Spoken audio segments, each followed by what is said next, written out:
जय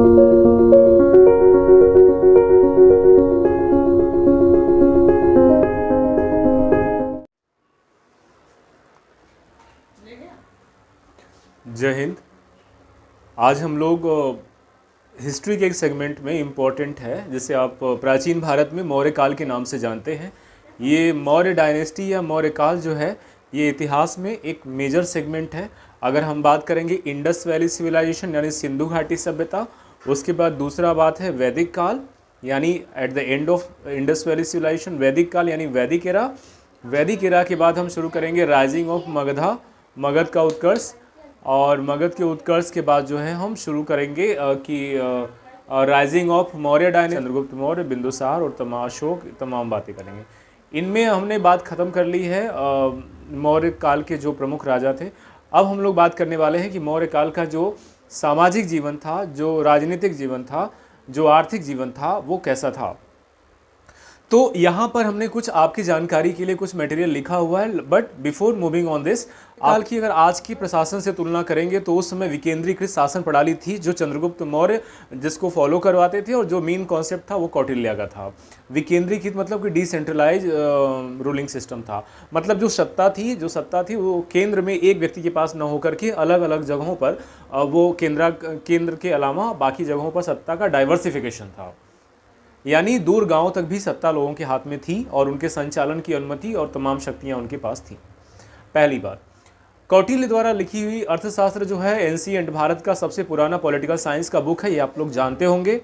इसके अलावा हम जो बात करने वाले हैं इसमें कि कौटिल्य के अर्थशास्त्र के अलावा मौर्य जो राज्य था वो उसके कितने अंग थे, कौन सा राज्य का आँख था, कौन सा राज्य का कान था, कौन सा राज्य का नाक था, कौन सा राज्य का मुंह था, कौन सा राज्य का जंघा था, कब हम बात करने वाले हैं, ठीक है।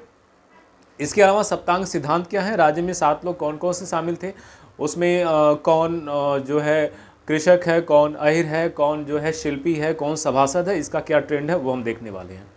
इसके अलावा समाहर्ता कौन है, सन्निधाता कौन है, इसके बाद राजपाल कौन है, नायक कौन है, दंडपाल कौन है, द्वैवारिक कौन है, अंतःपाल कौन है, इस पर बात करने वाले हैं।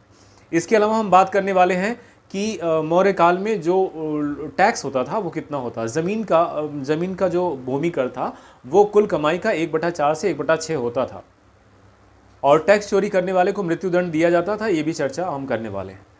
इसके अलावा मौर्य काल में गुप्तचर प्रणाली जो थी वो बहुत ही प्रोफिशिएंट थी, बहुत ही डेवलप। कौटिल्य ने जो अखंड भारत बनाया था उसमें चंद्रगुप्त मौर्य के सामने रोज़ नई चैलेंज या चुनौतियां आती थीं। उन चुनौतियों को कैटर करने के लिए उन्होंने क्या लगा रखा था, पूरे देश में जासूसों का पूरा जाल बिछा रखा था, जिसमें जासूस थे, और जासूस आदमी ही नहीं थे, औरतें भी थी, औरतें ही नहीं थी, विषकन्याएँ भी थी। विषकन्याओं का काम था कि बगल वाले देश के राजाओं से जा करके उनकी खुफिया जानकारी लेना और ज़रूरत पड़ने पर उन्हें समाप्त कर देना।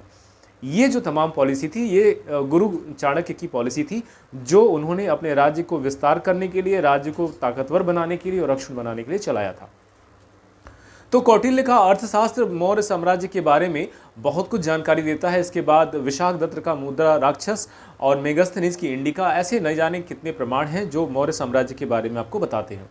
एग्जामिनेशन की बात करें तो वनडे एग्जामिनेशन में समूह घ से लेकर के ग्रुप डी से लेकर के और इसके बाद एनटीपीसी से लेकर के वनडे एग्जामिनेशन में एसएससी एमटीएस, एसएससी सीएचएसएल से लेकर के पुलिस, दरोगा, सिपाही, लेखपाल से लेकर के और बड़ी परीक्षाओं की बात करेंगे तो स्टेट पीसीएस और यूपीएससी में भी इस मौर्य साम्राज्य के शासन पद्धति, शासन प्रणाली की चर्चा होती है।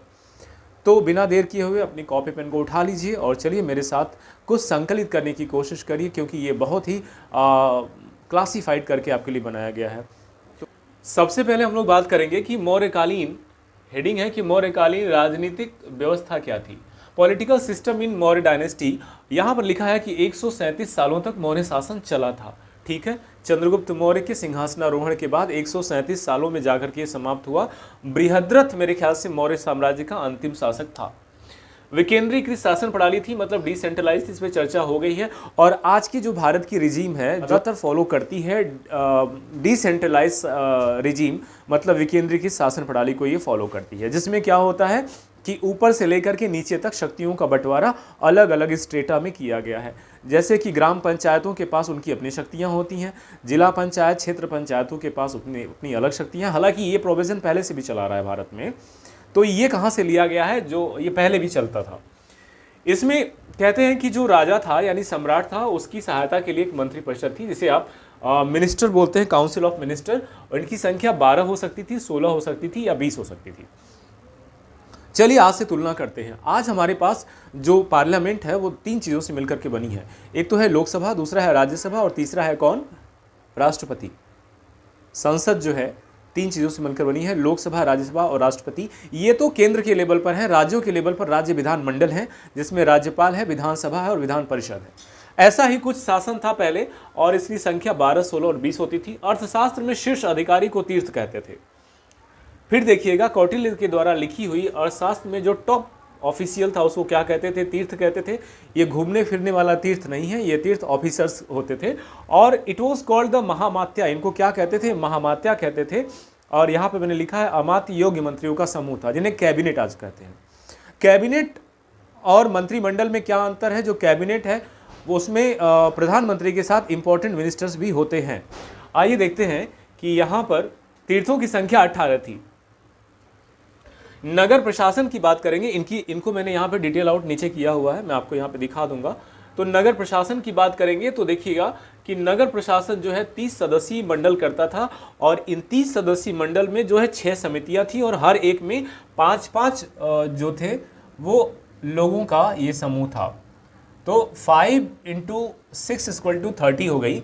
तो इसमें 30 सदस्यीय मंडल होता था, जिसमें 5-5 लोगों की 6 समितियां होती थी। ये कई बार एग्जाम में पूछा हुआ है।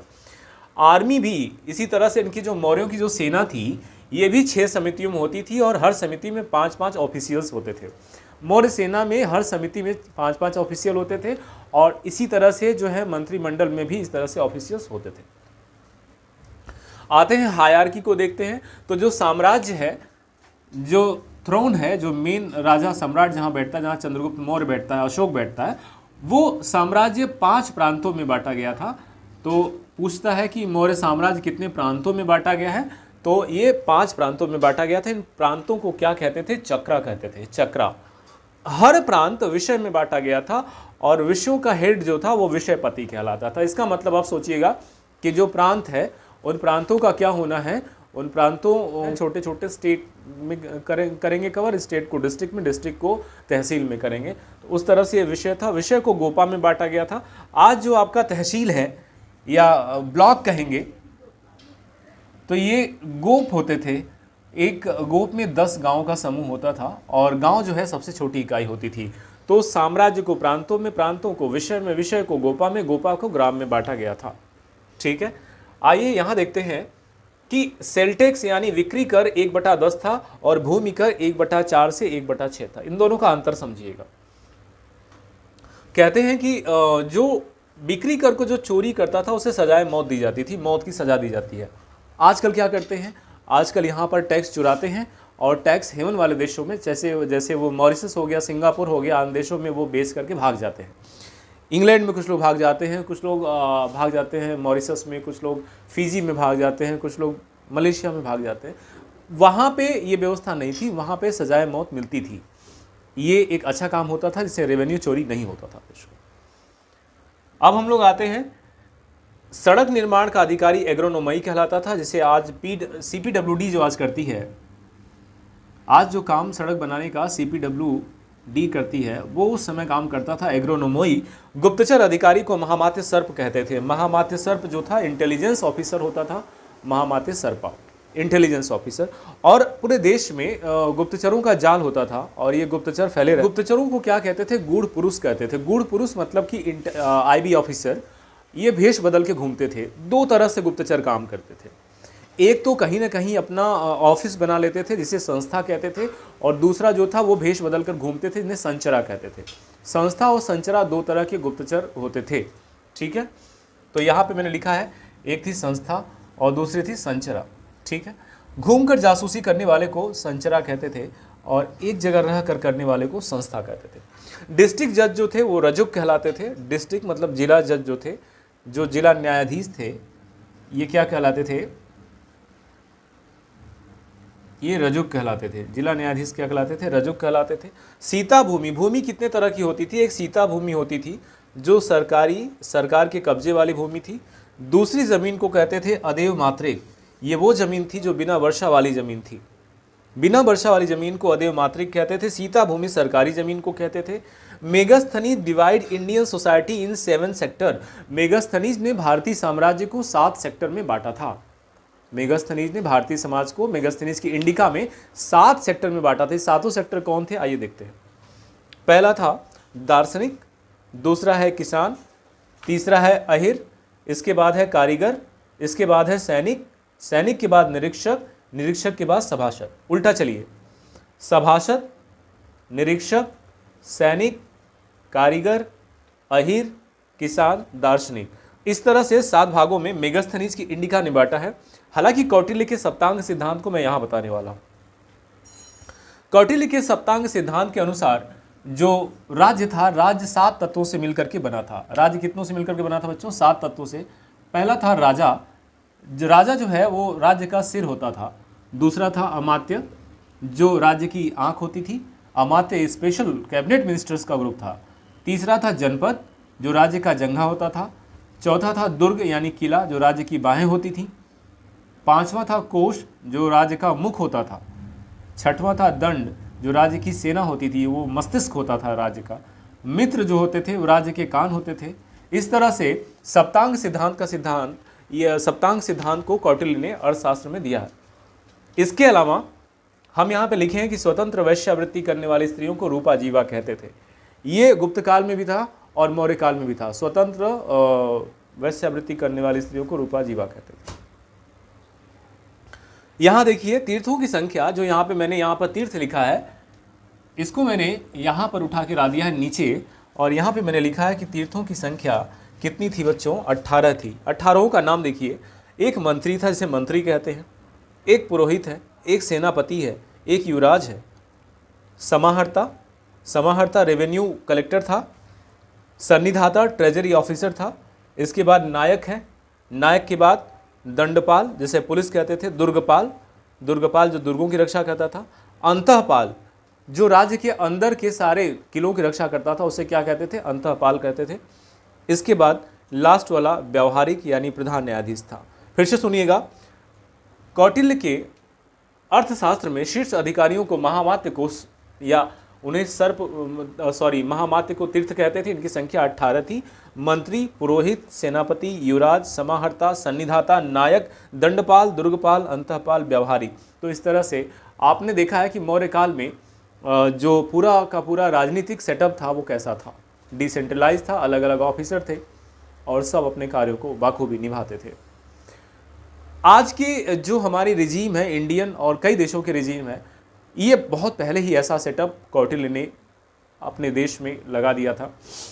और सबसे बड़ी बात यह है कि चतुरंगड़ी सेना होती थी, जिसमें अश्वरोही, जिसमें पैदल सैनिक, जिसमें रथ और धनुर्धर होते थे। चतुरंगड़ी सेना लेकर के चलते थे और कहते थे, जस्टिन ने कहा था कि जो चंद्रगुप्त है उसने 6 लाख की सेना के साथ पूरे भारत को रौंद दिया था। ये तमाम बातें हैं, इसका स्क्रीनशॉट ले लीजिए। एग्ज़ाम के लिए बहुत ही एक्सक्लूसिव है, बहुत ही इम्पोर्टेंट है, और अगर आप इसे रट जाते हैं तो एक प्रश्न फंस सकता है, प्राचीन भारत में मौर्य काल में फंस सकता है। ये सारे फैक्ट आपकी सुविधा के लिए यहाँ पर लिखे गए थे, बनाए गए थे। अगर आपको ये तमाम फैक्ट अच्छे लगते हों तो इसे आप जो है बढ़िया से नोट्स बना लीजिएगा इसके स्क्रीनशॉट से, और ज़रूरतमंद अपने दोस्तों के बीच में, अपने बड़े भाइयों और अनुजों के बीच में जो इससे पढ़ाई से जुड़े हुए हों उनसे शेयर करिएगा, क्योंकि मौर्य काल एक पड़ाव है प्राचीन भारत में जहाँ पर आपको ढेर सारे तथ्य पूछे जाते हैं प्रतियोगी परीक्षाओं में, और वैसे भी हमारे रोज़मर्रा के जीवन में भी ये उपयोगी है। तो अपना ख्याल रखिए, खूब जी जान से पढ़ते रहिए, एक दिन सफलता ज़रूर आपके कदम चूमेगी। इस तमाम शुभकामनाओं के साथ आज के लेक्चर को फिनिश करते हैं। इस श्रृंखला में अगला चैप्टर लेके आएंगे, तब तक जय हिंद।